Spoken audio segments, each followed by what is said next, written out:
അല്ലാഹുവിന്റെ റസൂൽ പറയുന്നതായി കാണാം, ഇദാ അസ്ബഹ ഇബ്നു ആദം ഫഇന്നൽ അഅളാഅ കുല്ലഹാ തുകഫിറുൽ ലിസാൻ.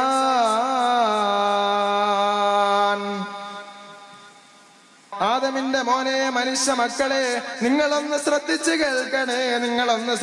കേൾക്കണേ. മനുഷ്യൻ പ്രഭാതത്തിലാകുമ്പോ അവന്റെ നാവ് മറ്റ് അവയവങ്ങളോട് വിളിച്ചു പറയും. മറ്റ് അവയവങ്ങൾ അവന്റെ നാവിനോട് വിനയാന്വിതമാകും. തന്റെ നാവിനോട് മറ്റ് അവയവങ്ങൾ വന്നിട്ട് പറയും, ഫതഖൂൽ ഇത്തഖില്ലാ, നീ അല്ലാഹുവിനെ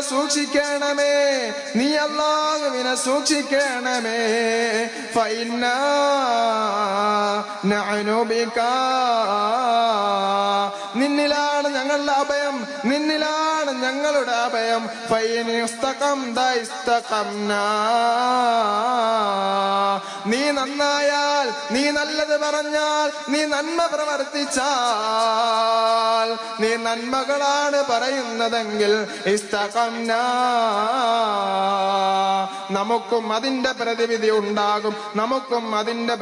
ഉണ്ടാകും. മാത്രമല്ല വഇൻ അവജജ്ത യവജജ്നാ, ഇനി മോശമാണ് നീ പറയുന്നതെങ്കിൽ, ഇനി മോശത്തരമാണ് നീ പ്രവർത്തിക്കുന്നതെങ്കിൽ, മോശമായ കാര്യങ്ങൾക്ക് വേണ്ടിയാണ് സംസാരിക്കുന്നതെങ്കിൽ, ആ നാവിനോട് തെറ്റ അവയവങ്ങൾ പറയുകയാണ്, നമ്മുടെ കാര്യവും കഷ്ടം തന്നെ.